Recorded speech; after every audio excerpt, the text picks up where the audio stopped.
اقرأ باسم ربك الذي خلق خلق الإنسان من علق اقرأ وربك الأكرم Assalamu alaikum warahmatullahi wabarakatuh. Rabbi shrah li sadri wa yassir li amri wahlul 'uqdatam min lisani yafqahu qawli. Inshallah, today we're going to summarize what we have learned so far, and we're going to use all the knowledge and try and understand and analyze certain sentences and make sense of it. So today's topic, I've kept it as sentences with fragments. So what is this fragments called in Arabic? It's called as Shibhu Jumla. So we're going to learn in detail, inshallah, what are these. So before we proceed, as usual, we're going to practice our pronouns. So we get stronger in these pronouns, inshallah, in following, maybe tomorrow or day after, inshallah, when we go to the pronoun section, it will be so easy for us to understand and go on. So let's do our pronouns, inshallah. Huwa, huma, hum. Hiya, huma, hunna. Anta, antuma, antum. Anti, antuma, antunna. Ana, nahnu. Huwa means he. Huma means they both. Hum means all of those men. Hiya means she. Huma means they both females. Hunna means all of those females. Anta means you. Antuma means you both. Antum means all of you men. Anti means you female. Antuma means you both. Antunna means all of those females. All of you females. Ana means I. Nahnu means we. So coming to sentences with fragments. So let's get used to the Arabic word. Sentences with Shibhu Jumla. So what is the Shibhu Jumla? If you remember what we said about sentences, it's a group of words that makes sense. However, there are certain group of words which come together but they don't make complete sense. Okay, this is what we call it in English as a phrase or a fragment. So let's give you some examples. If we say in the masjid, it does make some sense, but we need something more to make a complete sense of it. For example, say to the school, it does make sense, but we need some more information. On the table, from India. So all these are called fragments of a sentence or a phrase, or what do we call it in Arabic as Shibhu Jumla. It's the people who understand Urdu, it'll be easy to remember. Shibhu means shabahat, means resembles. It resembles a sentence. This is what Shibhu Jumla means. Shibhu Jumla. So that's to say, it is called a phrase or a fragment, and in Arabic we will call it as a Shibhu Jumla. This Shibhu Jumla, the phrase or part of the sentences, in Arabic you will find both in Jumlatul Ismiya and Jumlatul Fi'liya. So because we're learning about Jumlatul Ismiya, in Jumlatul Ismiya, when you see this Shibhu Jumla, that will be the khabar for the mubtada. If you remember what we're doing about khabar in Jumlatul Ismiya, we've learned so far that the khabar can be one word, like Hada Baitun. This is a house, which ends with Damma. Okay, Hada Rajulun, Zalika Jimalun, that is a camel. So everything with one word, what we've learned so far is a Damma. So inshallah today what we're learning is about a phrase or a fragment, okay, which is called a Shibhu Jumla. So there are different types of Shibhu Jumlas. Okay, what we're learning today is inshallah the first type.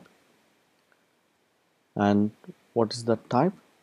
The type which you learned in the previous session about Harf Jar. That's the reason why we started our Harf Jar. And what is it linked to? It is linked to Ism Majroor. So they both come together as a one segment. So If we say harf jar, you have to say ism majroor. They'll come together inshallah. So we'll do some examples, then it will be more easy to understand. So coming to harf jar, let's quickly remind ourselves what are those harf jar we learned. So ba, ta, kaf, lam, waw, munzu, muz, khala, rubba, hasha, min, ada, fi, an, ala, hatta, ila.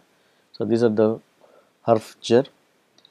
And as we said, we're not going to learn all together, we'll be learning few at a time. So in this session, inshallah, we'll be learning these 4 harf jar. What are those? We got min, fi, ala and ila. So we'll be making sentences with these harf jar, and if you remember, harf jar will always come with a ism majroor. We'll see how this ism majroor is going to change its signs and see what its meaning, inshallah. So if we just first come to the meaning of these harf jars, min means from, min means from, fi means in, fi means in,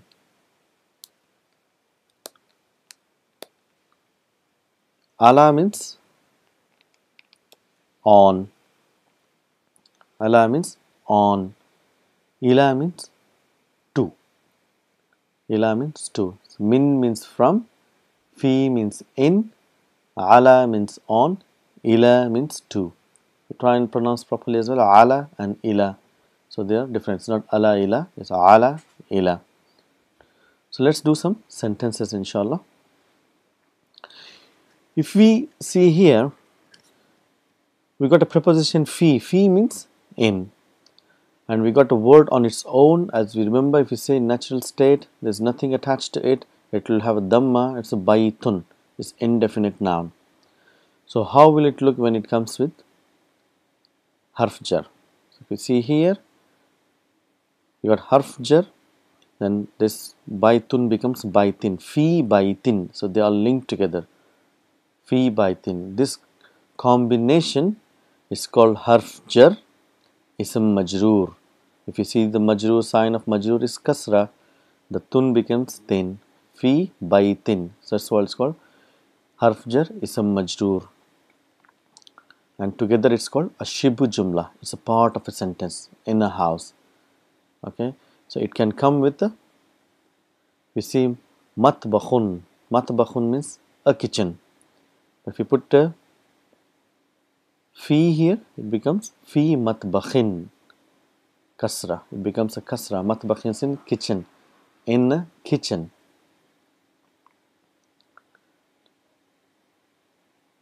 So if you do more, masjidun. So if you add ila, ila means to.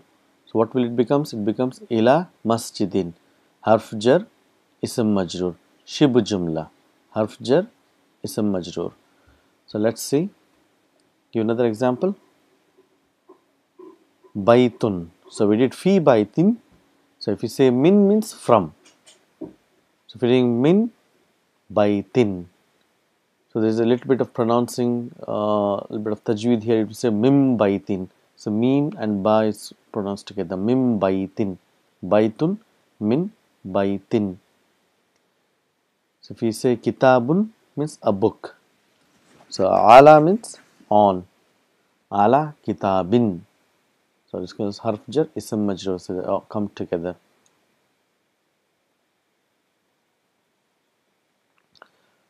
So let's do some sentences now, inshallah. So if you say al-hilalu fis samai. So what are the things we are seeing here? What are the things we have learned so far? So al-hilalu. So it's starting with a noun, a definite noun. So we know this is a mubtada. You remember, mubtada is always definite. We got a sign of definite al here. When al comes, a noun gets a single dhamma. So that's why this is a mubtada. Al-hilalu. Hilalu means the moon. Al-hilalu. So what about hilal? So we need to have a news about it. So what we say? We are saying fis samai, in the sky. As-samai, the sky. When it comes fi, it's fis samai. Harf jar ism majroor, and together it's a shibu jumla which is coming as a khabar for al-hilalu. So we're telling al-hilalu fis samai, the moon is in the sky. So ilal babu.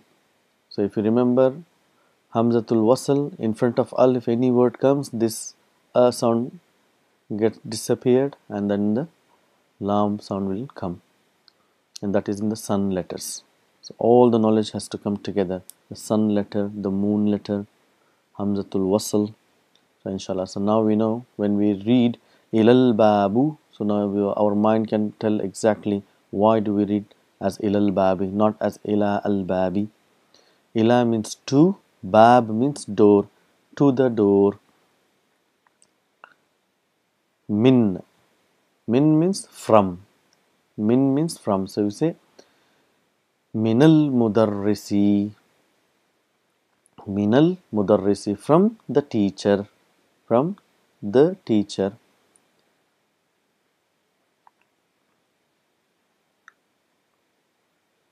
So say miftahu. So where is the miftahu? Miftahu is key. So we're talking about specific key. So we're telling al miftahu, al miftahu, alal kitabi. Ala means on. The key is on the book. So al miftahu is mubtada. It's definite sign of al. Damma. Ala means on. Al kitabi is majroor, harf jar, ism majroor, coming as a shibu jumla, khabar for al miftahu.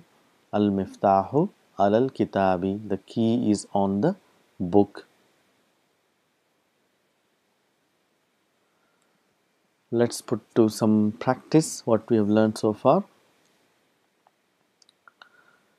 See, al madrasatu.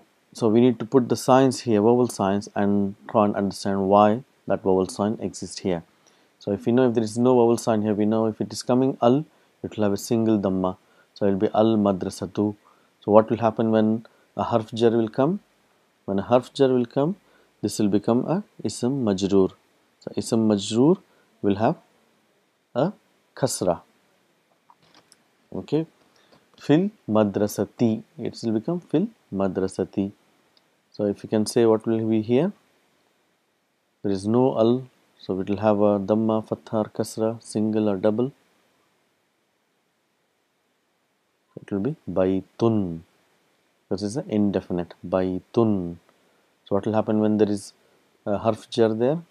It becomes fi baytin. Fi baytin. Let's do it here. Should fil matbakhu, matbakha, matbakhi. So now we know it is, if there is a harf jar fi, which means in, matbakh means kitchen, we're telling in the kitchen, fil matbakhi. So if you let's do this sentence, a jumlatul ismiya. If you can analyze the whole sentence here, at-talibu, at-talibu, we got a huruf shams here, that's why the sign of lam is escaped. So at-talibu, there will be dhamma here. At-talibu, that's a mubtada, and these are not connected, so we can put an is here. The student is fil jami'ati. Jami'a means university. Jami'at means university. Fil jami'ati, we'll put a kasra here. The student is in the university. The student is in the university. So I say al-qalamu, the pen. So talking about this as a mubtada, we'll have a dhamma there. Al-qalamu alal maktabi. Ala harf jar means on. Al-maktabi ism majroor having kasra, and together it is called shibu jumla, coming as a khabar for al-qalamu. So al-qalamu mubtada. So as we progress, we will be calling this combination just jar majroor. So if we say jar majroor, we understand that, which means harf jar, ism majroor, shibu jumla khabar. We will say jar majroor, shibu jumla khabar. So this is for us to link in a big sentence, how to link the other things and make a sense of it. That's what is important, to know what it is called and why it is like that. Alal kitabi, it will be kitabi, alal kitabi. Let's do the sentence here. Ash-shamsu wal qamaru. Wow is coming. So if you remember, we did about wow. Wow is called harfu atfin. Let's take you to harfu atfin. Harfu atfin means it connects two parts of a sentence. Okay, and the part which comes after wow is called ma'tufun ala, which is connected to the before. If you go here, so we got harfu atfin, and this al qamaru is connected to ash-shamsu. So if ash-shamsu is mubtada, wow ataf al qamaru is still a part of mubtada, that is not a khabar. So it's called ash-shamsu wal qamaru, the sun and the moon. So we're still looking for the khabar. What is the khabar? Fis sama'i. Fis sama'i. Fi means in, harf jar, as-sama'i means ism majroor. Together it is shibu jumla coming as a khabar for ash-shamsu wal qamaru. Ash-shamsu, we'll put dhamma here. Ash-shamsu wal qamaru fis sama'i. The final one, ar-rajulu. Ar-rajulu, the man is, we put is here as the man is fil masjidi, in the masjid, fil masjidi. Mubtada, jar majrur, shibu jumla, khabar. So this is our lesson today about jar majrur, harf jar, ism majrur. Together it's called shibu jumla, and it will come as a khabar in a jumlatul ismiya. It will give a news. Inshallah, try and practice and write, and slowly it will get strong in your mind. Inshallah. Assalam.